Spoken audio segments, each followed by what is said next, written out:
Previously, we created a scene from Vic Berry's scrapyard in the 1980s, reconditioned some bogies with the coupling in the correct place, in my opinion, and created a healthy amount of spares ready for the next part of the rebuild, which is the chassis.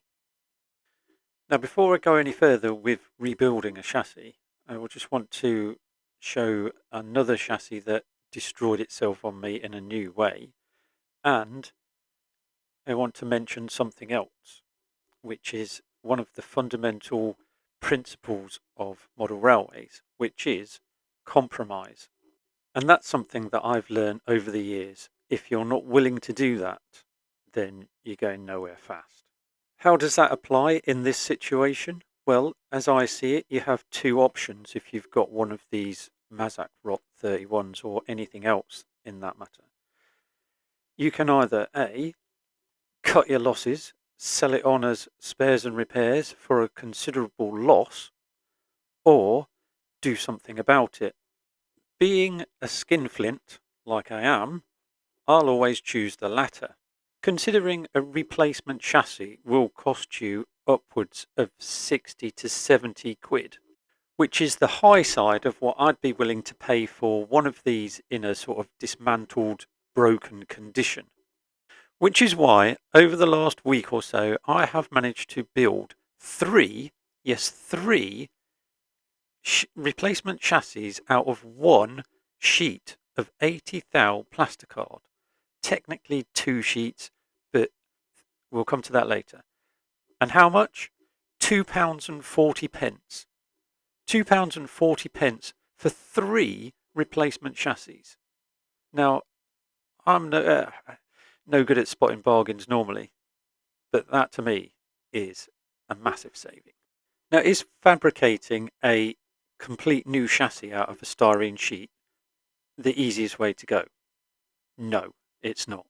The easiest way to do is to chop off the buffer beam, attach it to the body, like we see here, and then chop off one of the body fixing ends of the chassis and replace it with a plasticard piece or whatever piece you want, and then reattach the body like that. Is it the best option? No, because you're just kicking the can down the road. Eventually you're going to have to replace the whole chassis anyway, because it's just going to get worse. So, with the aid of a few tools, I built my own new chassis. But before I show you how, I just want to take a step back to show you why I cut the ends off of that bodged chassis. As you can see, the pins that hold the body on measure to about 140.5 millimeters. That's on a good chassis. On a rotten one, it measures at considerably more, which is why it snaps the back of the body in half and all of the little fixing tabs inside. We'll address the body in the next episode, just trying to concentrate on the chassis in this one. I had mixed success with the first couple of prototypes I produced and a couple of failures along the way, but that didn't deter me. I kept fine-tuning the initial idea and eventually come up with a solution that worked really quite well. There was then a case of refining that idea into something that I could put into production. I was happy with the ones I did put into production, and then I hit another idea to utilize more of the original stuff that was on the rotten chassis.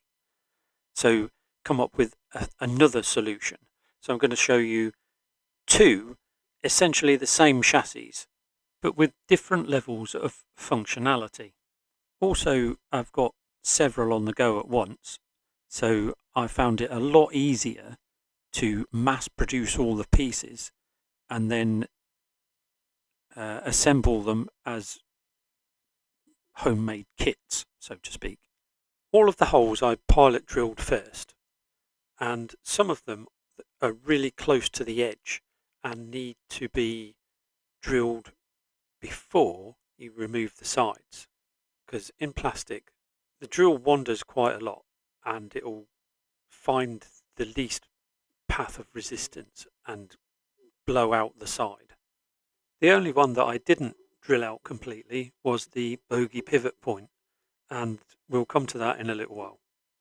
On the drawing, I've labelled up some lines as PM or pencil mark to denote where some of these pieces go. So the motor mounts in the middle and the edges that I'm just putting on here. 5 minutes of waffling must be a record for me. We can actually start gluing stuff together. As usual, I'll be using my preferred liquid poly, which is Plastic Weld from EMA. Starting off with one of the sides, making sure that it's square and lined up with a score or pencil mark. Then one of the motor mounts, and it's quite critical that this is in the correct place and square, both vertically and horizontally. Now the easiest way to get the other motor mount in the correct position is to fix it to the motor and glue it into place. The motor will come out, but you must let the glue set properly before you take it out. And when it is set, we can glue the other side on. That's the standard or basic chassis. For the more advanced one, it's a little more difficult because of the cutout in the middle. I created a jig that kept everything square and straight. The base for where the motor sits as well is a piece of 20 thou plastic card. Also on the more advanced chassis, we've got cutouts on the top where the fan unit sits, and they must be on the correct side end. I've already mentioned the fact that I've done some drawings for this, and I'll flick them on the screen now. I'll also pin them on Google Docs and a link to them in the description below. All measurements are in millimeters. With the advanced chassis, when the motor's in the correct position, the flywheel weights on the end, the brass bits, should be just flush with the bottom. The next couple of pieces we put on are common to both versions. And again, they've got some score marks on them, pencil marks if you like, to allow us to line up some other pieces in a minute. These pieces go on the end and they should just clip the holes that are for the bolts that hold the body on. There's a score line there as well that you can see, and that is where the cab bulkhead sits. Now it should be 12.5 millimeters at one end and 5.5 at the other. It's okay if it's about 0.5 millimeter short. And then some breaking news. Right in the middle of editing this video, I get notification that Bachmann are now announced the Class 31 as well. Along with Accurascle, the market is going to be flooded. I feel like the captain of the Titanic. I can see the iceberg, but I'm powerless to avoid it. The temptation to abandon ship is great. However, that would mean giving up on my principles, and I've got a lot invested in these things. So, see you at the bottom of the sea, friends. Ploughing on, let's see some more scored pencil marks and see if we can get something more done. That'll be by putting some more bits on, and they will form the back bits of the cab bulkheads. They'll also support the tubes which will run the body fixing bolts through. They'll be formed of some evergreen tube which is 4 millimeters in diameter and 21 millimeters long. It's okay to do about 22 millimeters because we'll cut them down to length afterwards. And they don't protrude through the body, and they don't protrude through the bottom of the chassis because the bolts need to sit in flush with the bottom. Now, I know some of you will already be questioning the weight of this thing, and you're not wrong. It is very light because it's made of plastic. Now, that's why I'm now going to make some pockets to put some lead weights in.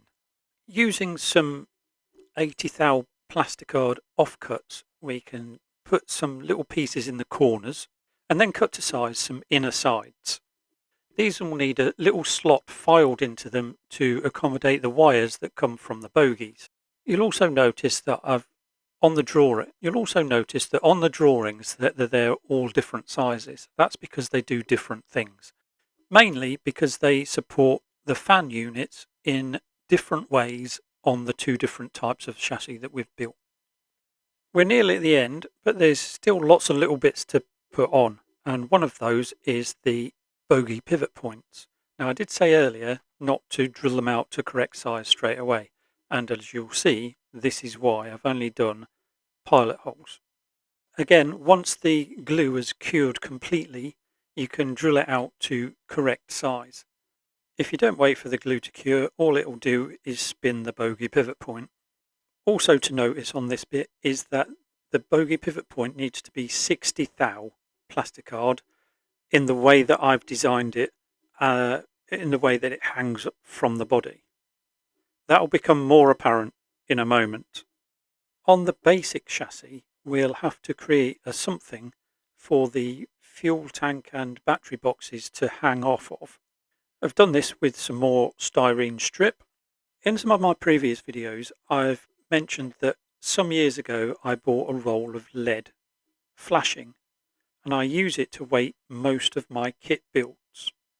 The initial outlay for something like this is quite high, but the amount that you use on individual wagons is incalculable. It's one of those things that I don't calculate when I do the pricing up at the end of these things.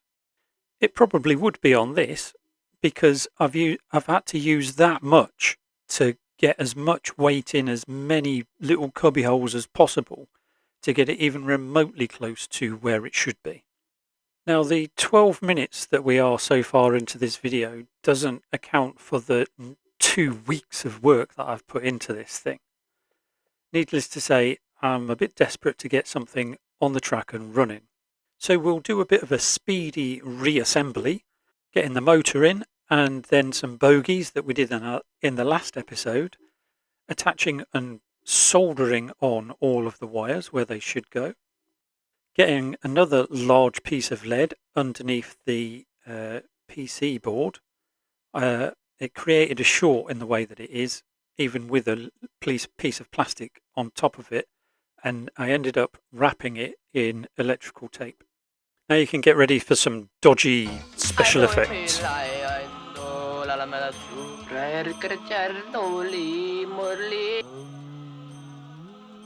By the way, why are we wearing bras on our heads? I have no idea, but...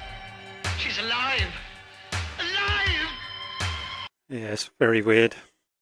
However, it does work, and there's enough power and weight in the engine to tow 6 coaches up a reasonable incline. So I think that's a win. Sneak preview coming up as well of a future project that's currently underway. I've bound to have missed something or explained something in the wrong way, so pop a comment down below and I'll address anything that comes up in the next one, which will be when we deal with the body. We'll take a look at the body fixing points, or lack of in some cases, where the chassis exploded and ripped everything to pieces. We'll also put the finishing touches to the chassis by putting the cab bulkheads on, the cab desks and lights, and also the buffer beam.